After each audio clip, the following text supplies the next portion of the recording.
മിശിഹായിൽ പ്രിയമുള്ള സഹോദരങ്ങളെ, ഇന്നേ ദിവസം കുടുംബത്തിൽ മക്കളോടുള്ള കടമകളെപ്പറ്റി ഒരു വാക്ക് പറയുവാൻ ആഗ്രഹിക്കുകയാണ്. മാതാപിതാക്കൾ വലിയ ഏറെ ഉത്തരവാദിത്വമുള്ളവരാണ് എന്ന് നമുക്കറിയാം. വിശുദ്ധ ചാവറേച്ചൻ പറയുന്ന ഒരു ഉദ്ധരണി, കാരണവന്മാരെ മക്കളെ നന്നായി വളർത്തുക ഏറ്റവും പ്രധാനപ്പെട്ട കടമയാണെന്നറിഞ്ഞുകൊള്ളുക. സർവേശ്വരൻ തമ്പുരാൻ സൂക്ഷിപ്പാനായി നിങ്ങളെ ഭരമേൽപ്പിച്ചിരിക്കുന്ന വലിയ നിക്ഷേപമാകുന്നു മക്കൾ എന്നാണ് പറയുക. നമ്മളെ അവരെ ഏൽപ്പിച്ചിരിക്കുകയാണ്. നമുക്ക് വലിയ ഉത്തരവാദിത്വമുണ്ട്. നമുക്കതിൽ നിന്നും ഒഴിയുവാൻ സാധിക്കുകയില്ല. ചിന്തകനായ പ്ലേറ്റോ പറയുന്നുണ്ട്, കുട്ടികളെ നന്നായി വളർത്തുന്നത് രാജ്യത്തിൻ്റെ ശിലാസ്ഥാപനമാകുന്നു എന്നാണ്. ഒരു രാജ്യത്തെ തന്നെ നമ്മൾ സ്നേഹിക്കുമ്പോൾ കുട്ടികളെ വളർത്തുക എന്നത് പ്രധാനപ്പെട്ടൊരു കടമയാണ് എന്ന് സൂചന. ഇന്ന് പലപ്പോഴും നമ്മൾ കാണുന്ന ഒരു പ്രവണത, നല്ല വിദ്യാഭ്യാസം കൊടുക്കാൻ മാതാപിതാക്കൾ ഒത്തിരി ശ്രദ്ധിക്കുന്നുണ്ട്. ആ കാര്യത്തിൽ പിന്നോട്ടില്ല. എത്ര പണം മുടക്കിയാണെങ്കിലും നല്ല വിദ്യാഭ്യാസം കൊടുക്കാൻ അങ്ങേയറ്റം ശ്രദ്ധിക്കുന്നുണ്ട്. അപ്പോൾ എന്ത് പറ്റുന്നു? തല മാത്രം വളരുന്നു, വികലാംഗരെ സൃഷ്ടിക്കുന്നു എന്ന് ഞാൻ പറഞ്ഞു വെക്കുകയാണ്. മറ്റ് ഫോർമേഷൻ, മറ്റ് സ്വഭാവ രൂപവൽക്കരണം കാര്യമായ ശ്രദ്ധയിൽ പെടുന്നില്ല എന്നുള്ളത് ഒന്ന് സൂചിപ്പിച്ചു കൊള്ളട്ടെ. അപ്പോൾ അത് പ്രശ്നമാണ്. ഹൃദയവും ആത്മാവും കൂടെ വളർത്തപ്പെടുന്നില്ലെങ്കിൽ നമുക്ക് നല്ല കുഞ്ഞുങ്ങളെ ലഭിക്കുകയില്ല എന്നുള്ളത് പ്രത്യേകം ഓർത്തിരിക്കേണ്ടതാണ്. എഫേസൂസ് 6:4 തിരുവചനം പറയുന്നത് നമുക്കറിയാം. പിതാക്കന്മാരെ, നിങ്ങൾ കുട്ടികളിൽ കോപമുളവാക്കരുത്, അവരെ കർത്താവിൻ്റെ ശിക്ഷണത്തിലും ഉപദേശത്തിലും വളർത്തുവിൻ എന്നാണ് പറയുക. പ്രധാനപ്പെട്ട കാര്യമാണതാണ്. ഒരു കുഞ്ഞിന് ജന്മം കൊടുക്കുവാൻ ഒരുങ്ങുമ്പോൾ മുതൽ ആ കുഞ്ഞ് ഒരു ജീവിതാന്തസ് തിരഞ്ഞെടുക്കുന്നത് വരെ മാതാപിതാക്കൾക്ക് വലിയ ഉത്തരവാദിത്വമുണ്ട്. കുഞ്ഞ് ജനിക്കുമ്പോൾ ആ കുഞ്ഞ് ജനിക്കേണ്ടത് അപ്പൻ്റെ ഹൃദയത്തിലാണെന്നൊരു ചൊല്ലുണ്ട്. എന്ന് പറഞ്ഞാൽ എന്താണ്? നല്ല ഒരുക്കത്തോടുകൂടി ആ കൊച്ചിന് ജന്മം കൊടുക്കണം എന്ന് തന്നെയാണ്. വളരെ പ്രസിദ്ധമായിട്ടുള്ള ഒരു സംഭവം പലർക്കും അറിയാവുന്നതാണ്. ഒരു പെൺകുട്ടിയെ കന്യാസ്ത്രീയാകുവാൻ വേണ്ടി മഠത്തിൽ പോയി ചേർന്നു. 1 വർഷം അവിടെ നിന്നു. അത് കഴിഞ്ഞപ്പോൾ നമ്മുടെ ബഹുമാന സിസ്റ്റേഴ്സ് ഇവളെ സിസ്റ്ററാകാൻ കൊള്ളുകയില്ല എന്ന് പറഞ്ഞ് അവളെ അയക്കുകയാണ്. അവൾ വീട്ടിൽ വന്നു കഴിഞ്ഞപ്പോൾ പതിവ് പോലെ എല്ലാ കുടുംബങ്ങളിലും അവൾക്ക് വിവാഹത്തിനുള്ള ആലോചനകൾ തുടങ്ങി. വരുന്ന ചെറുക്കന്മാരോടൊക്കെ അവൾ പറയും, എനിക്ക് ഒരു അച്ഛൻ്റെ അമ്മയാകണം. ചെല്ലു പറഞ്ഞു, നോക്കോട്ട. നല്ലൊരു ചെറുക്കൻ പറഞ്ഞു, എനിക്കൊരു അച്ഛൻ്റെ അപ്പനാകണം. ഇവർ സന്തോഷമായിട്ട് രണ്ടുപേരും വിവാഹം കഴിക്കുകയാണ്.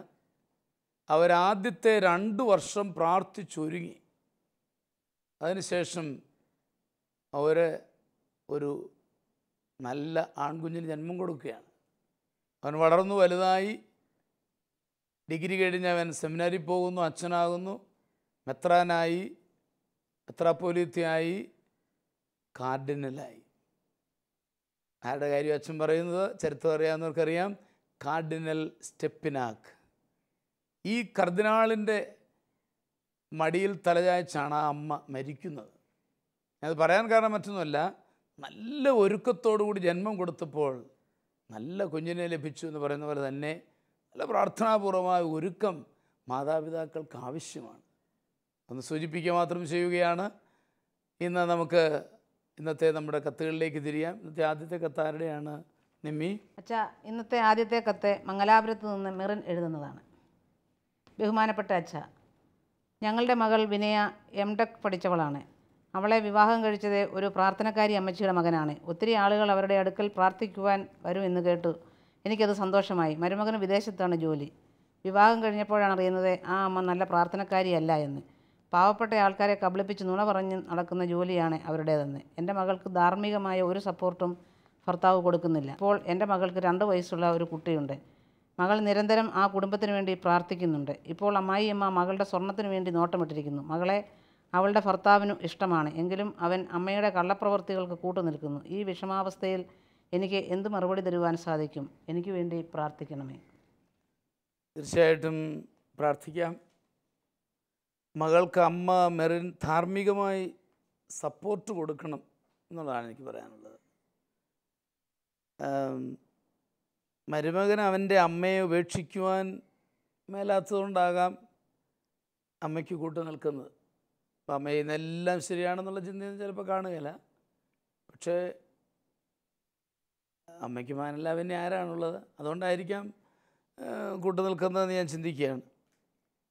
അവനൊരു വിഷമവൃത്തത്തിലായിരിക്കുവാനാണ് സാധ്യത. ഏതായാലും മെറിൻ മകളോട് ഈ ഒരു നേരായ വിധത്തിലുള്ള ഒരു ബന്ധത്തോടുകൂടി ഒരു വിശ്വാസം ഉറച്ചു നിൽക്കാനും വിശ്വാസ വ്യതിയാലത്തിൽ പെട്ടുപോകാതിരിക്കാനും പറഞ്ഞു കൊടുക്കണം. അതുപോലെ തന്നെ അവൻ വിദേശത്താണ് ജോലി ചെയ്യുന്നത്. കത്ത് വായിച്ചിട്ട് അമ്മയും മകളും നാട്ടിലാണെന്നാണ് എനിക്ക് മനസ്സിലാകുന്നത്. കൃത്യമായിട്ട് അങ്ങനെ വ്യക്തമാക്കിയിട്ടില്ല. അപ്പോൾ നന്നായി സഭയോടൊത്ത് പ്രാർത്ഥിച്ച് മുന്നേറുക എന്നാണ് എനിക്ക് പറയാനുള്ളത്. അവൻ നാട്ടിൽ വരുമ്പോൾ ദമ്പതികൾ രണ്ടുപേരും കൂടെ ഒരു ദമ്പതി ധ്യാനത്തിന് പോകുന്നത് വളരെ ഉചിതമാണ്. അവധിക്കൊക്കെ വരുമ്പോഴത്തേക്കും ഒന്ന് ക്രമീകരിച്ചു പോയാൽ മതിയായിരിക്കും ഞാൻ ചിന്തിക്കുകയാണ്. അതുപോലെ അമ്മ മെറിനോട് എനിക്ക് പറയാനുള്ളത്, മെറിനാണുള്ള കത്തയച്ചിരിക്കുന്നത്, മെറിനോട് എനിക്ക് പറയാനുള്ളത്, ഈശോയുടെ തിരുരക്തം തളിച്ച് ഈ ദമ്പതികളുടെ മേൽ തളിച്ച് പ്രാർത്ഥിക്കുക. അതുപോലെ ദൈവം എല്ലാം നേരെ ആക്കുമെന്ന് പ്രതീക്ഷിക്കുക. മകളുടെ സ്നേഹം കൊണ്ട് ആ അമ്മയെ തിരിച്ച് വിശ്വാസത്തിലേക്ക് കൊണ്ടുവരാൻ ശ്രമിക്കുന്നത് വളരെ നല്ലതാണ്. യാക്കോബ് 5:19 മുതൽ 20 വരെ വാക്യങ്ങൾ പറയുന്നു, ഒരാൾ സത്യത്തിൽ നിന്ന് വ്യതിചലിച്ചാൽ തിരിച്ചു കൊണ്ടുവരണം. അപ്പോൾ അങ്ങനെ ചെയ്യുന്നവൻ തന്നെ രക്ഷിക്കുകയും പാപങ്ങൾ തുടച്ചു മാറ്റുകയുമാണ് ചെയ്യുന്നത് എന്ന് യാക്കോബ് ശ്ലീഹ പറയുന്നുണ്ട്.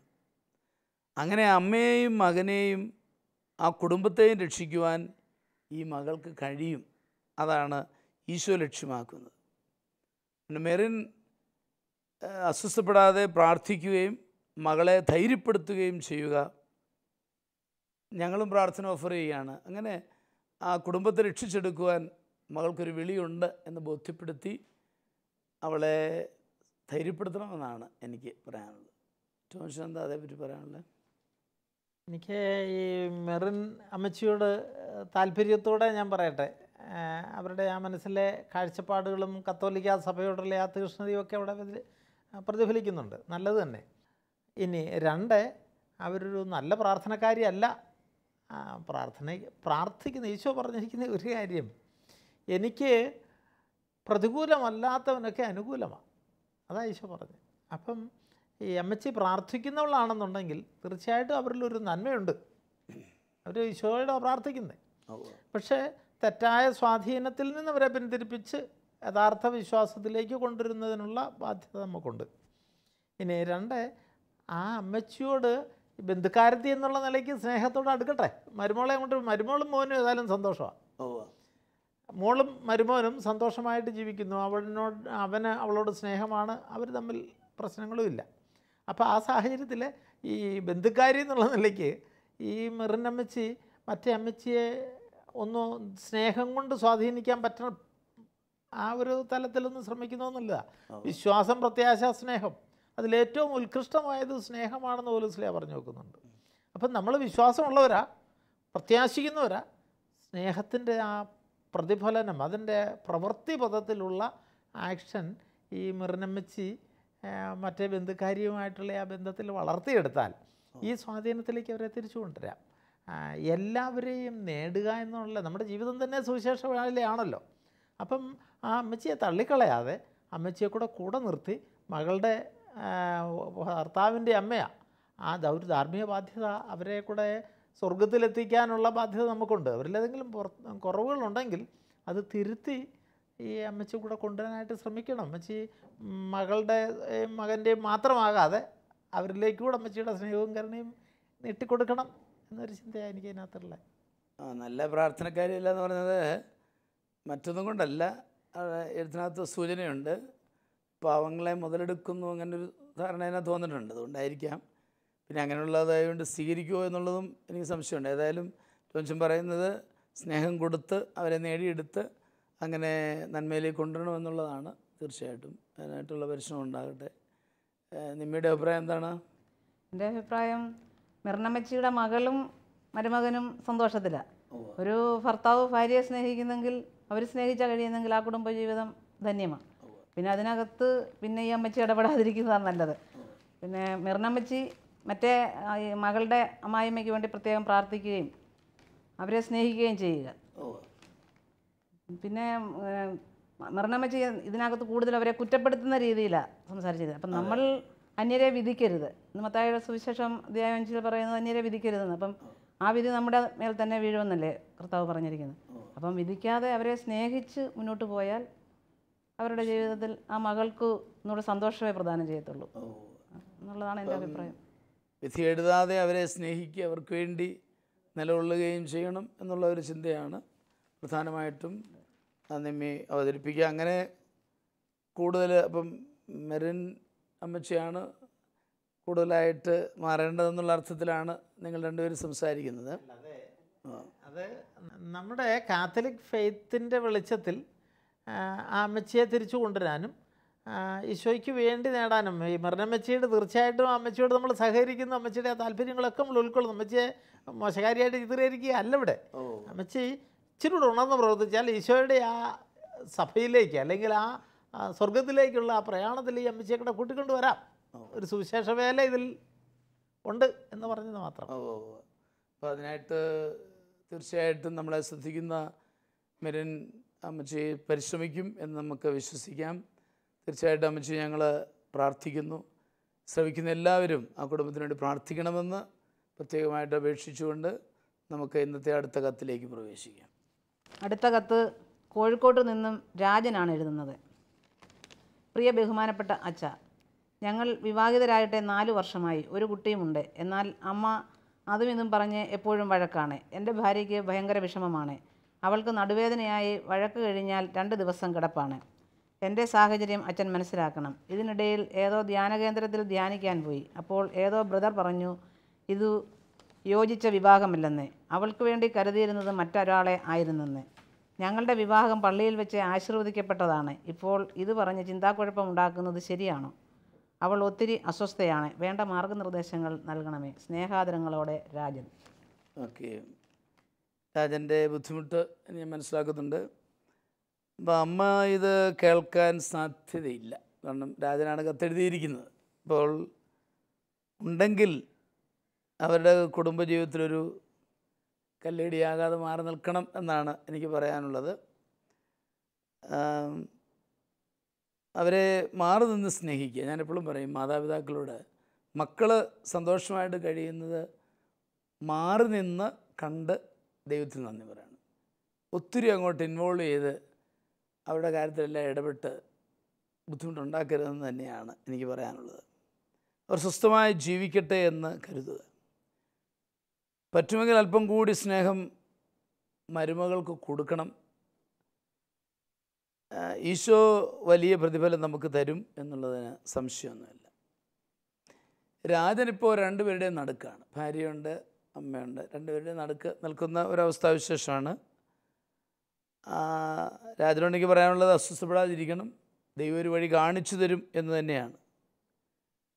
പിന്നെ ധ്യാന കേന്ദ്രത്തിൽ വെച്ച് ബ്രദർ പറഞ്ഞത് തികച്ചും തെറ്റായിപ്പോയി എന്ന് തന്നെ ഞാൻ പറയും. കാരണം പള്ളിയിൽ വെച്ച് വിവാഹം നടന്നു. ന്യായമായ നിയമാനുസൃതമായ ഒരു വിവാഹമാണ്. അത് ദൈവഹിതമാണ് എന്നുള്ളതിന് സംശയമൊന്നുമില്ല. അത് ബ്രദർ ദർശനത്തിലൂടെ പറയുന്നു അത് നടക്കുന്നുണ്ടായിരുന്നു, നിനക്ക് യോജിച്ച വിവാഹമല്ല. അത് വളരെ തെറ്റായ ഒരു വരങ്ങളുടെ ആണെങ്കിലും തെറ്റായ ഉപയോഗമാണ് എന്ന് ഞാൻ പറയും. അങ്ങനെയുള്ള ഒരു പ്രശ്നം അതിനകത്ത് ഇൻവോൾവ് ചെയ്യുന്നുണ്ട്. കാരണം അത് അവൾ വളരെ ദൈവവാക്യമായിട്ട് എടുത്തുകൊണ്ട് അവൾ അസ്വസ്ഥയാണിപ്പോൾ. അയ്യോ പിന്നെ ഇത് യോജിച്ചതല്ല പിന്നെ എങ്ങനെയാണ്. അപ്പോൾ അങ്ങനെയുള്ള ഒരു പരാമർശനങ്ങൾ തെറ്റായിപ്പോയി എന്നാണ് എനിക്ക് പറയാനുള്ളത്.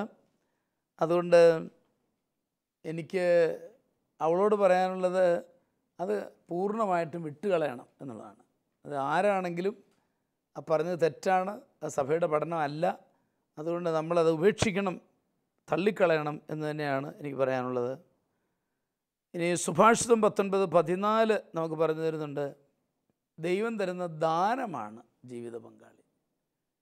അതുകൊണ്ട് ദൈവമാണ് എനിക്ക് തന്നത് ഈ രാജനെ എനിക്ക് ഏറ്റവും പറ്റിയ ആളാണ് എന്ന ബോധ്യത്തോടു കൂടി തന്നെ വിശ്വാസത്തിൻ്റെ വെളിച്ചത്തിൽ ഈ ബന്ധത്തെ കാണണം എന്നാണ് എനിക്ക് പറയാനുള്ളത്. രാജനത് പറഞ്ഞിട്ട് സമ്മതിക്കുന്നില്ല എങ്കിൽ ഞാൻ പറഞ്ഞു വരുന്നത്, സഭ അംഗീകരിക്കുന്ന ഒരു കൗൺസിലിംഗ് സെൻറ്ററിലോ അല്ലെങ്കിൽ സഭയുടെ പഠനങ്ങൾ തന്നെ നൽകുന്ന പക്വമായ ഒരു ധ്യാനത്തിനൊക്കെ പോകുന്നത് തികച്ചു എന്നാണ്. ഇവർ ധ്യാനത്തിന് പോകുന്നവരാണ്, കൊണ്ടാണ് ഈ ശകലം പ്രശ്നം ഉണ്ടായെന്ന് എനിക്ക് മനസ്സിലാവുന്നു. നമ്മൾ ധ്യാനത്തെ എല്ലാം മൊത്തമായിട്ട് അധിക്ഷേപിക്കുക, അല്ലെങ്കിൽ ഇങ്ങനെ റോങ് മെസ്സേജസ് കൊടുക്കുന്ന സ്ഥലങ്ങളുണ്ട്. അത് എനിക്ക് പലപ്പോഴും ബോധ്യമായിട്ടുള്ളതാണ്. ഇതേതായാലും വളരെ വ്യക്തമായിട്ട് നമുക്ക് ചെയ്യരുതാത്തതായിരുന്നു, സംഭവിച്ചു പോയി. അത് രാജന് വളരെയേറെ ബുദ്ധിമുട്ടുണ്ടാക്കിയിട്ടുണ്ട്. രാജനോട് ഞാനും ആത്മാർത്ഥമായിട്ട് എല്ലാ വചനപ്രഘോഷകർക്കും വേണ്ടി മാപ്പപേക്ഷിക്കുകയാണ്. പക്ഷെ അത് നമ്മൾ ഗൗരവമായിട്ട് എടുക്കേണ്ട യാതൊരു ആവശ്യമില്ല. തള്ളിക്കളഞ്ഞുകൊണ്ട് എനിക്ക് ഈ ഭാര്യയോട് പറയാനായിട്ട് പരിശ്രമിക്കണം. ഇനി ഇല്ലെങ്കിൽ കൗൺസിലിങ്ങിലൂടെ നമുക്ക് ഒന്നിച്ചു പോകാമെന്ന് പറഞ്ഞ് പ്രേരിപ്പിച്ച് കൊണ്ടുപോവുകയും പ്രാർത്ഥിക്കുകയും ചെയ്യുക. ശരിയാകും. കുടുംബജീവിതം പ്രതീക്ഷയോടെ പ്രാർത്ഥനയിൽ തുടരണം എന്നാണ് എനിക്ക് പറയാനുള്ളത്. എനിക്കതേപ്പറ്റി എന്താ പറയാനുള്ളത്? വിവാഹം ഒരു കൂദാശയല്ലേ. അപ്പം വിവാഹം കൂദാശയായിരിക്കുമ്പം ദൈവത്തിൻ്റെ വരപ്രസാദം കൂടുതൽ ലഭ്യമാകുന്ന ഒരു നിമിഷമാണ് വിവാഹം. ആ വിവാഹം സ്വർഗത്തിൽ നടക്കുന്നു എന്നാണ് പറയുന്നത്. അപ്പോൾ ഇത് ദൈവിക പദ്ധതി പ്രകാരം നടന്നത് തന്നെയാണ്. എനിക്കായിട്ട് അനാദിയിലെ തിരഞ്ഞെടുത്തവളാണ് ഇവൾ എന്നുള്ള ഒരു ബോധ്യം അവനും അവൾക്കും ഇത് അനാദി മുതലേ തിരഞ്ഞെടുത്തതാണ് എൻ്റെ ഭർത്താവ് എന്ന് അവൾക്കും ബോധ്യം ഉണ്ടായിരിക്കണം. അവനുണ്ട്. അവൾക്ക് അത് ഇല്ല. അവൾക്കിങ്ങനെ ഒരു ബ്രദർ പറഞ്ഞു എന്ന് പറഞ്ഞ്, അപ്പം ബ്രദറിൻ്റെ വാക്കുകൾക്ക് വില കൽപ്പിക്കേണ്ട. ദൈവിക പദ്ധതി പ്രകാരം നടന്നു. അതുകൊണ്ട് ദൈവത്തിൽ വിശ്വസിച്ച് പ്രാർത്ഥിച്ച് മുന്നോട്ട് പോയാൽ കുടുംബജീവിതം ധന്യമാകും എന്നുള്ളതാണ് എൻ്റെ അഭിപ്രായം. അപ്പോൾ ആ ഒരു ബോധ്യത്തോടു കൂടി അവൾ മുന്നോട്ട് പോകണം. ആ ഒരു ബോധ്യം കൊടുക്കാൻ രാജൻ പരിശ്രമിക്കട്ടെ എന്ന് നമുക്ക് വിചാരിക്കാം, അല്ലേ? ടോമിച്ചൻ എന്താ പറയാനുള്ളത്? എനിക്ക് അതിനകത്തെ ഒന്ന്, അവൻ്റെ ആ കത്തിൽ നിന്ന് അവൻ്റെ അമ്മ പ്രശ്നം ഉണ്ടാക്കുന്നുണ്ട് എന്നവൻ പറയുന്നുണ്ട്. അവൻ്റെ അമ്മ അത് അവന് വേദനയാണ്, അതിൻ്റെ ആ സൂചന അതിനകത്തുണ്ട്. അപ്പം അതും അവളെ സ്വാധീനിക്കുന്നു. ഒരു വഴക്ക് കഴിഞ്ഞാൽ 2 ദിവസമൊക്കെ നടുവേദനയായിട്ട് കിടക്കുന്നു. ഇതൊക്കെ ഒരു പ്രശ്നമാണ്. അപ്പം ശാന്തമായിട്ട് അവൻ ഒറ്റയ്ക്ക് അമ്മയുടെ അടുത്തിരുന്ന് സ്നേഹിച്ചുകൊണ്ട് തന്നെ അമ്മയെ ഒന്ന് കറക്റ്റ് ചെയ്യാൻ അവൻ ശ്രമിക്കുന്നത് നല്ലതായിരിക്കും. 2, ഇവന് 2 റോളുണ്ട്. അവൻ അമ്മയെ തൃപ്തിപ്പെടുത്തി നിലനിർത്തുകയും ഭാര്യയെ സന്തോഷിപ്പിച്ച് കൊണ്ടുപോവുകയും വേണം. ശ്രമകരമായ റോളിലാണ് രാജൻ നിൽക്കുന്നത്. രാജന് മറ്റൊന്ന് ചെയ്യാവുന്നത്, ഈ അവളുടെ 2 ദിവസത്തെ നടുവേദന, ഒരു വഴക്കുണ്ടായാൽ 2 ദിവസം നടുവേദന അവൾ കിടക്കുക. അവൾക്കത് നടുവേദന അവളുടെ ഹൃദയത്തിലെ ആഘാതം കൊണ്ടുണ്ടാകുന്ന ഫീലിങ്സാണ്, അല്ലാതെ യഥാർത്ഥ നടുവേദനയാണെന്ന് നമുക്ക് ചിന്തിക്കാൻ പറ്റില്ല. വഴക്കുണ്ടാകുമ്പോൾ മാത്രമാണ് വേദന ഉണ്ടാകുന്നത്. അപ്പോൾ അതുകൊണ്ട് അവൻ അവളെയും ബോധപൂർവമായിട്ട് പറഞ്ഞു തിരുത്തുകയും അവൾക്ക് ആഗ്രഹിക്കുന്നതിലപ്പുറം സ്നേഹം കൊടുക്കാൻ, ആ പരിഗണന കൊടുക്കാൻ, നീ എൻ്റേതാണ്, നീ ഭയപ്പെടണ്ട, ഞാൻ നിൻ്റെ കൂടെ ഉണ്ട്, ഈ ബോധ്യം അവൾക്ക് കൊടുക്കുകയും കൂടെ ചെയ്യാൻ പറ്റിയാൽ ഒരുപക്ഷെ ബ്രദർ പറഞ്ഞതൊക്കെ അവളങ്ങ് മറക്കും. കാരണം ആഴമായിട്ട് അവൻ സ്നേഹിക്കുകയും അത് അവളെ ബോധ്യപ്പെടുത്തുകയും ചെയ്തു കഴിഞ്ഞാൽ അതിന് കുറേ പരിഹാരത്തിലേക്ക് വരാൻ പറ്റുമെന്നാണ് ഞാൻ വിശ്വസിക്കുന്നത്.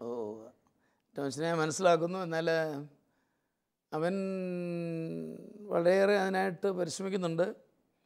ടോമിച്ചൻ പറഞ്ഞ പോലെ കുറച്ചുകൂടെ ആഴപ്പെട്ട് സ്നേഹത്തിൽ കൊടുത്ത് അവളെ നേടിയെടുക്കണമെന്നുള്ളതാണ് ടോമിച്ചൻ്റെ ആശയം. എനിക്കത് മനസ്സിലാവുന്നുണ്ട്. എങ്കിലും ബ്രദർ പറഞ്ഞത് അവളെ വളരെയേറെ സ്വാധീനിച്ചിട്ടുണ്ട്. കാരണം ഈ ബ്രദർ അവർക്ക് നേരത്തെ ഇച്ചിരി പരിചയമൊക്കെ ഉള്ള ഒരു ബ്രദറാണ്. ബ്രദർ പറയുന്നതെല്ലാം കറക്റ്റാണ് എന്നുള്ളൊരു ചിന്ത അവരുടെ മനസ്സിലുണ്ട്. അപ്പോൾ അത് വളരെയേറെ ആഴത്തിൽ സ്വാധീനിച്ചിട്ടുണ്ട്. അത് മാറ്റിയെടുക്കാനായിട്ടുള്ള പരിശ്രമങ്ങൾ ഈ ടോമിച്ചൻ പറഞ്ഞ പോലെ സ്നേഹത്തിൻ്റെ അനുഭവത്തിൽ ഒന്നിച്ചു കൂടുകയും വേണ്ടി വന്നാൽ ഒരു കൗൺസിലിങ്ങിന് കൊണ്ടുപോവുകയും ചെയ്യാം. ഓർക്കുന്നുണ്ട്, ഒരു ധ്യാനമന്ദിരത്തിൽ നിന്ന് പറഞ്ഞു വിട്ടു, നിങ്ങളുടെ പൂർവ്വപിതാക്കളുടെ ശാപമാണ്, അതുകൊണ്ട് 75 ആരാധന നടത്തണം എന്ന് പറഞ്ഞു. അപ്പോൾ എന്നോടൊന്ന് ചോദിക്കുന്ന, ആരാധനയ്ക്ക് എത്ര രൂപ വെച്ചോന്ന്? ആരാധനയ്ക്ക് രൂപ ഇല്ലല്ലോ എന്ന് പറഞ്ഞു. അല്ല, അവിടെ 100 രൂപയേ ഉള്ളൂ, ഇവിടെ ലാഭം ഉണ്ടോയെന്ന് അറിയാൻ വന്നതെന്ന് പറഞ്ഞു. അപ്പോൾ ഞാനതിന് ആവശ്യമില്ല എന്ന് പറഞ്ഞ് നോക്കിയിട്ടൊന്നും രക്ഷപ്പെടുന്നില്ല. അവൻ സമ്മതിക്കുകയില്ല. പിന്നെ ഞാൻ കണ്ട ഒരു ചെറിയ പണി ഇത്രയേ ഉള്ളൂ. മറ്റൊരു ഈ ധ്യാനമന്ദിരത്തിൽ തന്നെ കൗൺസിലിംഗ് നടന്ന മറ്റൊരു സഹോദരൻ്റെ അടുത്തോട്ട് പറഞ്ഞു വിട്ടു. അപ്പോൾ ഞാൻ നേരത്തെ ഫോൺ ചെയ്ത് പറഞ്ഞത്, ഇങ്ങനെ ആര് വരുന്നുണ്ട്, കൺഫ്യൂഷനൊക്കെ ഒന്ന് മാറ്റിയേക്കണം. പിന്നെ അദ്ദേഹം വേറൊരു ശിക്ഷ കൊടുത്തു. 75 ആരാധന മാറ്റിയിട്ട് ഒരു ധ്യാനം പോയി കൂടാൻ പറഞ്ഞു. അത് പുള്ളി സ്വീകരിച്ചു. അത് പിന്നെ ഒന്നുമില്ല, വചനമാണല്ലോ കേൾക്കുക എന്ന് വിചാരിച്ച് പരിഹരിച്ച് ഞാൻ ഓർക്കുന്നുണ്ട്. അപ്പോൾ ഇത്ര ആഴത്തിലിത് പതിയും. കാരണം നമ്മളിപ്പോൾ എന്നാ പറഞ്ഞാലും അവളത് വിശ്വസിക്കും. കാരണം അത് ദൈവത്തിൽ നിന്ന് കിട്ടിയ ദർശനമായിട്ട് എടുക്കുന്നുണ്ട്. അത് തീർച്ചയായിട്ടും മാറ്റി കൂടുതൽ ആഴത്തിൽ അവളെ സ്വന്തമാക്കാൻ പരിശ്രമിക്കണം എന്ന് രാജനോട് പ്രത്യേകിച്ച് നമ്മൾ പറയുകയാണ്. പ്രാർത്ഥനയിലൂടെയും കൗൺസിലിങ്ങിലൂടെയും ഒക്കെ അത് നേടിയെടുക്കാൻ പറ്റും. പ്രതീക്ഷയോടുകൂടി മുന്നോട്ട് പോകണം. രാജൻ്റെ നല്ല മനസ്സ് ദൈവം മനസ്സിലാക്കുകയും ദൈവം ഇടപെടുകയും ചെയ്യും എന്ന് സംശയമില്ല. ഞങ്ങളെല്ലാവരും പ്രാർത്ഥിക്കും എന്ന വാഗ്ദാനം ചെയ്യുകയാണ്. നമുക്ക് അവർക്ക് വേണ്ടി പ്രാർത്ഥിക്കാം. നല്ലവനും സ്നേഹനിധിയുമായ പുരതമ്പുരാനെ, ഞങ്ങളുടെ 2 കുടുംബങ്ങളെയും അങ്ങയുടെ തിരുമുമ്പാകെ സമർപ്പിക്കുന്നു. അങ്ങ് അവരെ ഏറ്റെടുക്കുകയും വഴി നടത്തുകയും ചെയ്യണമേ. കർത്താവേ, അവരുടെ ജീവിതത്തിൽ അങ്ങ് തന്നെ ഇടപെടണമേ. കൂടുതൽ സന്തോഷപ്രദമായൊരു കുടുംബജീവിതം നയിക്കുവാൻ അവർക്ക് ആവശ്യമായ എല്ലാ കൃപാവരങ്ങളും നൽകി ആ കുടുംബങ്ങളെ രക്ഷിക്കണമേ എന്ന് ഞങ്ങൾ പ്രാർത്ഥിക്കുന്നു. പിതാവും പുത്രനും പരിശുദ്ധാത്മാവുമായ സർവേശ്വര എന്നേക്കും ആമേൻ. ഈ പ്രോഗ്രാമിലേക്ക് കത്തുകളും അഭിപ്രായങ്ങളും അയക്കേണ്ട വിലാസം: to the producer, family counselling, Shalom Television, Peruvannamuzhi PO, Kozhikode 673528. Email info@shalomtelevision.com.